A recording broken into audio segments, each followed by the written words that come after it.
The 1960s were an age of transistor radios on bedroom windowsills and glowing jukeboxes in corner diners, when every new single felt like a message just for you. Some songs became permanent fixtures. Others slipped into the background, half-remembered until a few notes pull you straight back. Hidden between the big anthems were quiet masterpieces. So today, we are looking back at 18 songs from the 1960s you forgot were brilliant. Number 18. The Rain, the Park, and Other Things by the Cowsills. Released in 1967, this gentle burst of sunshine pop captured the soft side of the summer of love. Sung by a real family band, it mixed innocence and psychedelia, the sound of daydreams and daisies. The Cowsills were America's wholesome answer to chaos, harmonizing through an age that was beginning to lose its innocence. Behind the harmonies were 6 siblings from Newport, Rhode Island, guided by their mother, Barbara. They weren't a studio gimmick. They were a living room band turned national phenomenon. Producer Artie Kornfeld, who would later help organize Woodstock, surrounded them with strings, bells, and harpsichords, giving their natural charm a shimmering polish. Bill Cowsill's lead vocal floated like sunlight through rain, dreamy yet sincere. When the single climbed the charts, it felt like a breath of fresh air among protest songs and psychedelic experiments. Its tone wasn't escapism, it was reassurance.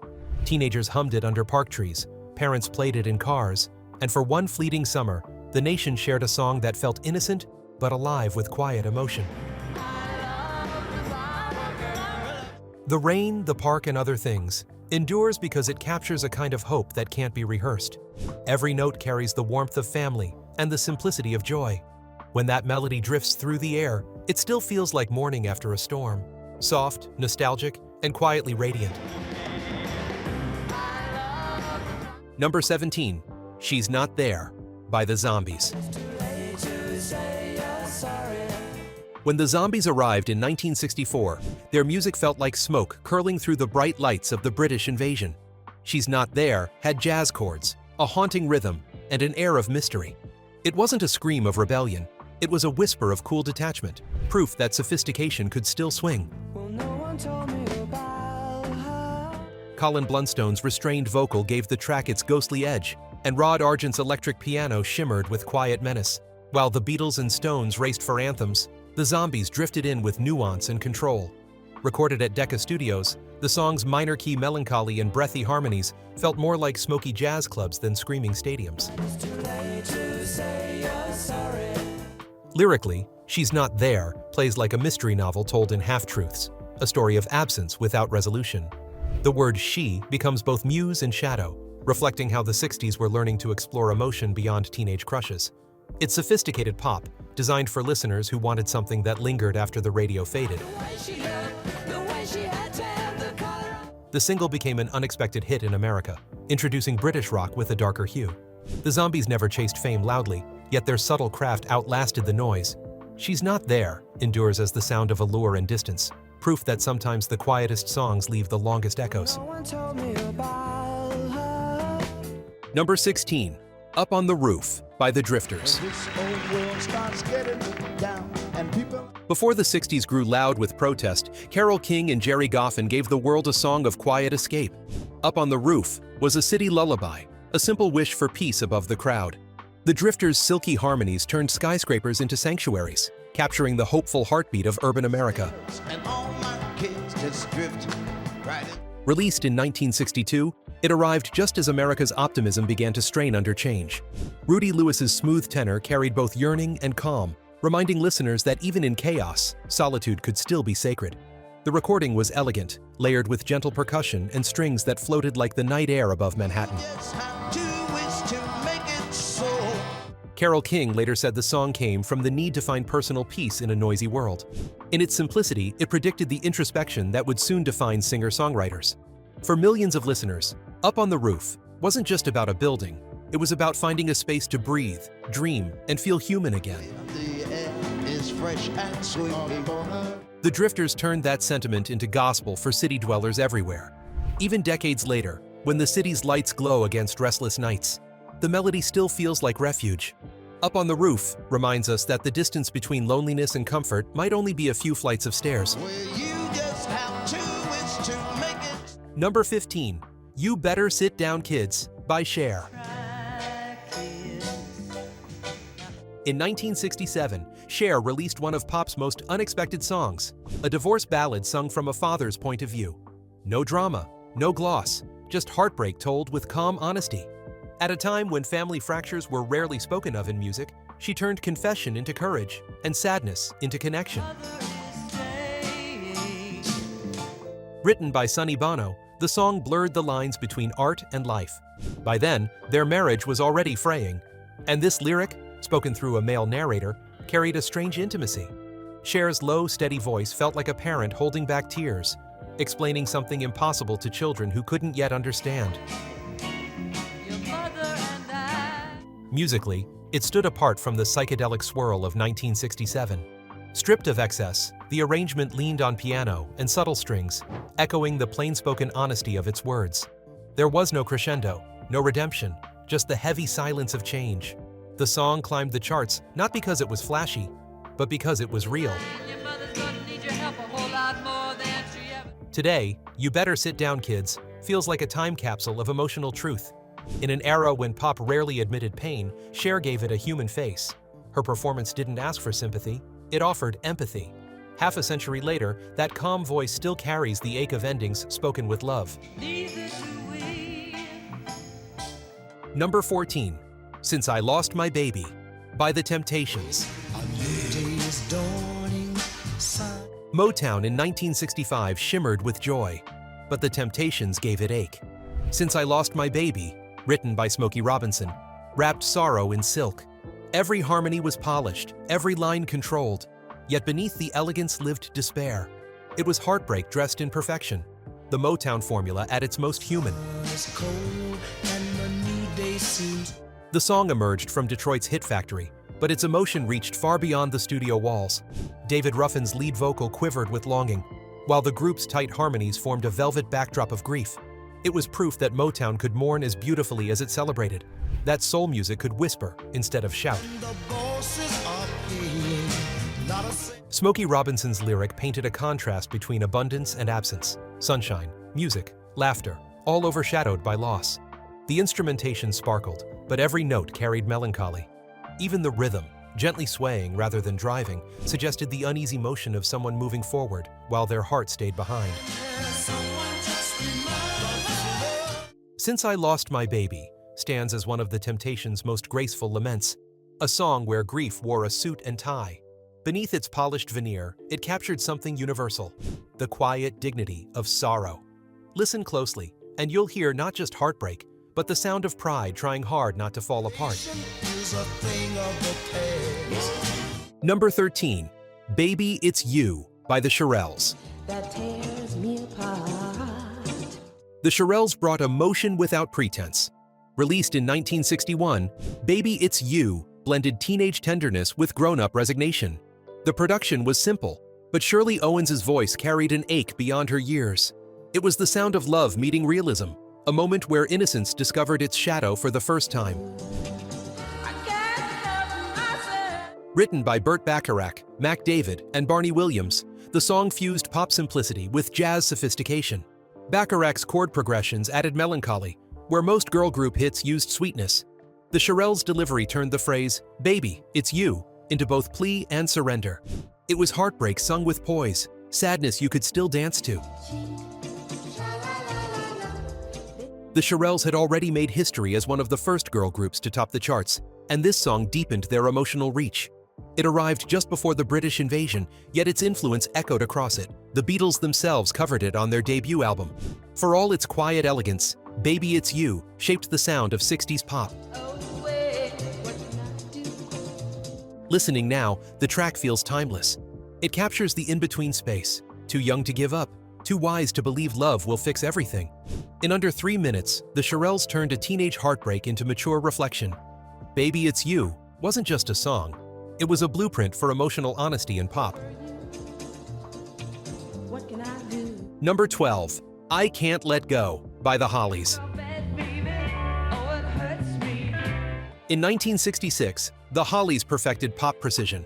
I Can't Let Go gleamed like cut glass, jangling guitars, layered harmonies, and obsession hidden behind a smile. Every note felt engineered for euphoria, yet it throbbed with desperation. Beneath its polish was the ache of love's refusal to fade. It was melodic restraint turned passion. The Hollies were masters of controlled chaos. Graham Nash's soaring harmonies met Tony Hicks's chiming guitar, crafting a sound both immaculate and restless. The production, led by Ron Richards, used echo and reverb like emotion itself, filling space without drowning it. I Can't Let Go captured that sweet ache of holding on when you should let go.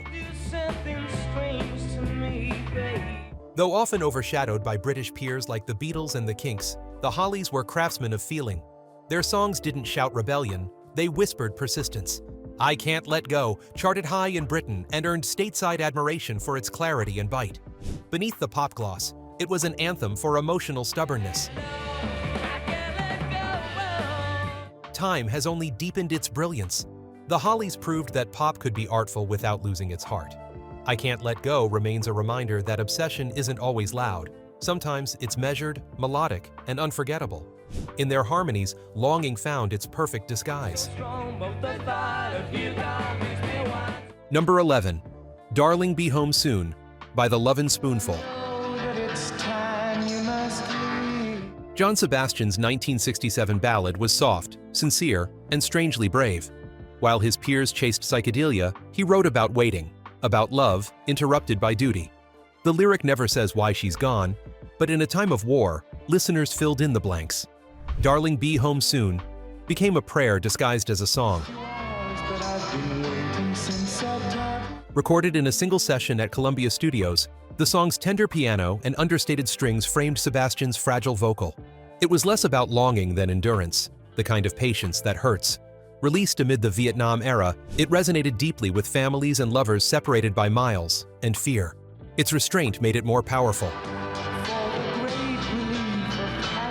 While The Lovin' Spoonful were known for upbeat folk pop, this track revealed their emotional depth. It climbed the charts modestly, but grew into a quiet classic, covered by everyone from Joe Cocker to Slade. Each interpretation kept its stillness, a reminder that love songs don't need grand gestures to feel monumental. Darling Be Home Soon still sounds like an open letter, unguarded, simple, and human. Sebastian's voice trembles just enough to feel real.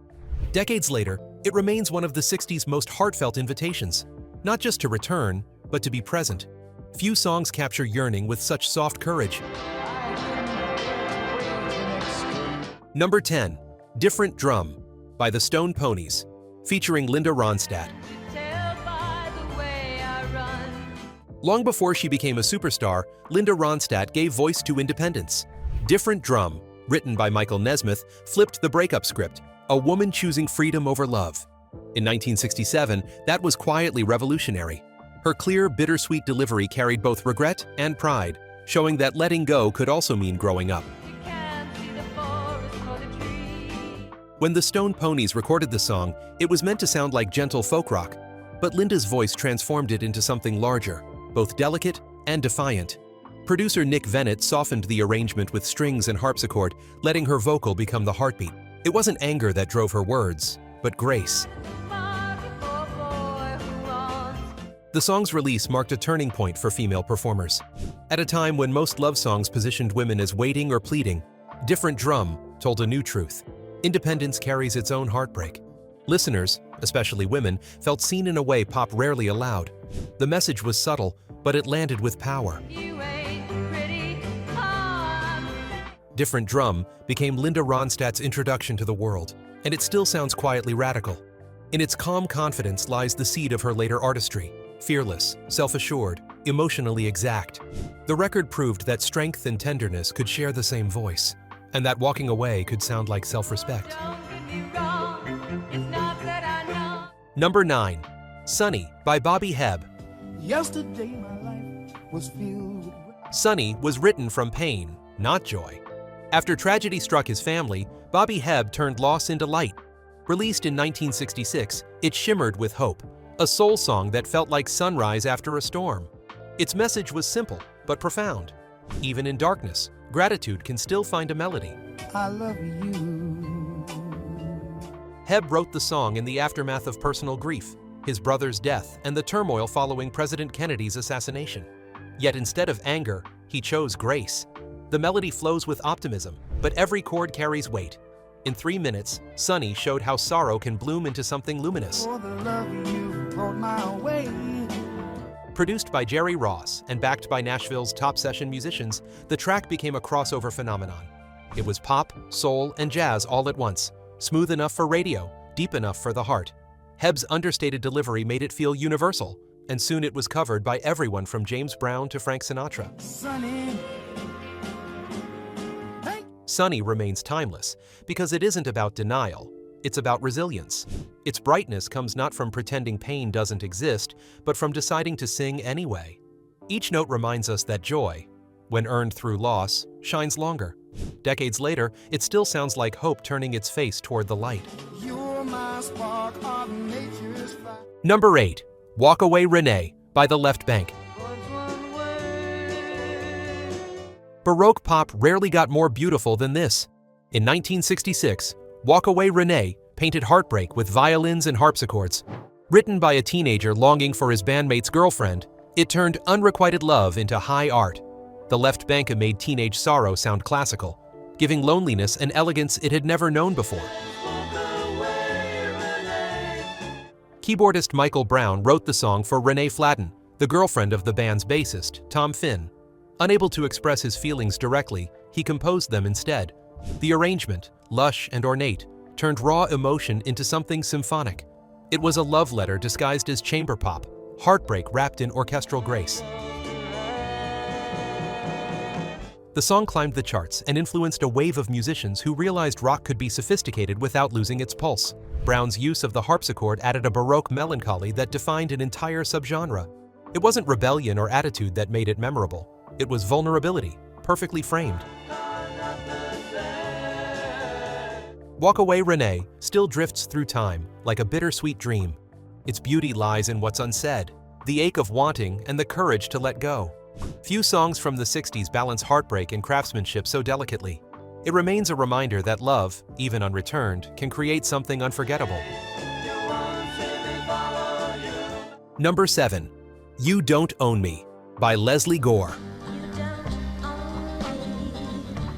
Before the world shouted for women's liberation, Leslie Gore sang it softly but firmly. Released in 1963, You Don't Own Me was defiance wrapped in orchestra. Her poised delivery masked quiet rebellion, declaring independence before it had a name. In an era of submission, she claimed space, and history listened. Produced by Quincy Jones, the track opened with haunting minor chords, more hymn than pop. Gore was barely out of high school, yet her conviction cut through every measure. This wasn't teenage romance, it was a manifesto. Her calm delivery made the message sharper. Autonomy doesn't need to yell to be heard or validated. The song's cultural timing was prophetic. Before protests filled the streets, Gore's voice hinted at change already stirring. It climbed the charts worldwide and became an anthem of quiet power. You Don't Own Me spoke not only to young women, but to anyone learning to stand alone without apology, dignity intact and courage unshaken. Decades later, its echo still feels fresh. The song's defiance continues to resonate in new generations, proof that liberation often begins as a whisper. Leslie Gore's voice, elegant yet resolute, broke a silent barrier, turning pop into protest long before it was fashionable, and freedom into something that could be sung. Number 6. Try a Little Tenderness by Otis Redding. Them young girls, they do get wearied. Otis Redding turned a polite standard into a sermon. Recorded in 1966, his version of Try a Little Tenderness built from Hush to Hurricane. What began as gentle advice became emotional revelation. Love as empathy, not possession. By the final chorus, the song no longer pleaded. It demanded compassion, soul at its peak. But when she gets weary. The song had existed since the 1930s, but Redding reshaped it for a new era. Backed by Booker T and the MGs and the Stax Horns, he transformed a crooner's tune into a soul explosion. Each verse simmered with restraint until the final minutes erupted into raw, gospel-fueled release. Desire turned into devotion. In the segregated South, Redding's performance carried more than romance. It was a cultural statement. He sang of tenderness at a time when black masculinity was often defined by strength alone. The track's power lay in its vulnerability, in showing that compassion could be as mighty as defiance. It redefined what soul could sound like. Sentimental, no, no, no. When Redding died the following year, Try a Little Tenderness took on a deeper weight. It became not just his signature, but his message to the world, a call for gentleness amid the noise. Decades later, its crescendo still feels like redemption, a reminder that empathy can shake walls just as much as rage. It makes it easy. Number 5. Ode to Billy Joe by Bobbie Gentry. When Bobbie Gentry sang Ode to Billy Joe in 1967, she whispered a mystery that still lingers. A Southern family discusses a boy's suicide as if it were the weather. What matters isn't what happened, it's their indifference. Through her soft accent and plain words, Gentry revealed the quiet, haunting side of America. Gentry wrote, arranged, and recorded the song almost entirely herself, a rarity for women in Nashville at the time. The minimalist production let her storytelling shine, every detail painted with eerie calm.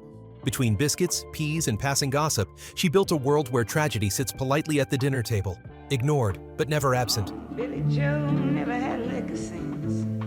Listeners obsessed over the song's unanswered questions. What was thrown off the bridge? What drove Billy Joe to jump? But Gentry refused to explain. She once said the story wasn't about the mystery, it was about people's blindness to suffering. In that silence, she held up a mirror to small-town denial and emotional distance.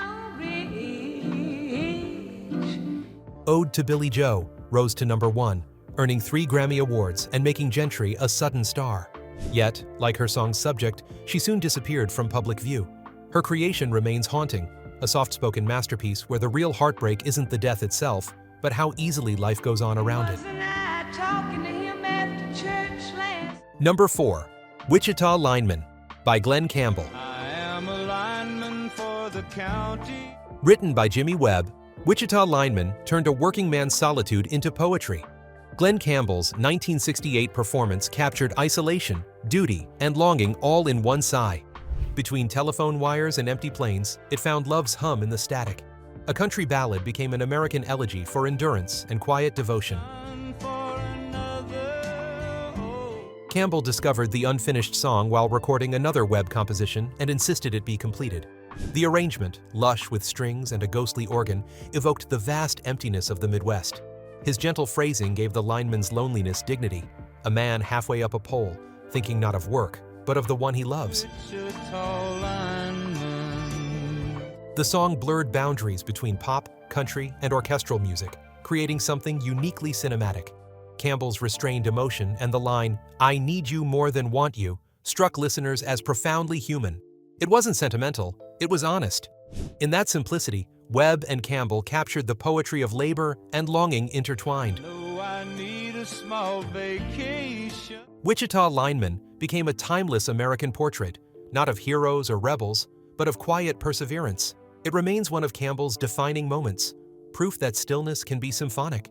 Every time the strings swell, you can almost see those endless highways and hear the hum of love carried through the wires. Number 3. The Tracks of My Tears by Smokey Robinson and the Miracles. In 1965, Smokey Robinson gave heartbreak its most elegant disguise. The Tracks of My Tears smiled through sorrow, masking pain with polish. The melody floated while the lyrics confessed, turning vulnerability into grace. It wasn't just a song about sadness, it was a portrait of the courage it takes to hide it. The Miracles' harmonies and the subtle guitar work by Marv Tarplin gave the song its emotional foundation. Robinson's voice balanced restraint with ache, sounding both suave and shattered. Behind that effortless smoothness was a man wrestling with emotion, proving that pop music could convey heartbreak without ever losing its poise or perfection. Motown often dressed its pain in rhythm and melody, and this was its most exquisite example. The lyrics' mask metaphor resonated deeply with listeners who'd learned to smile through disappointment. The Tracks of My Tears was the heartbreak of the 60s in miniature, soulful, graceful, and utterly human, proving that sorrow could still sound beautiful. Over the years, everyone from Aretha Franklin to Linda Ronstadt reimagined the song, but none captured Smokey's tender ache. His version remains the blueprint, quiet heartbreak, wrapped in charm.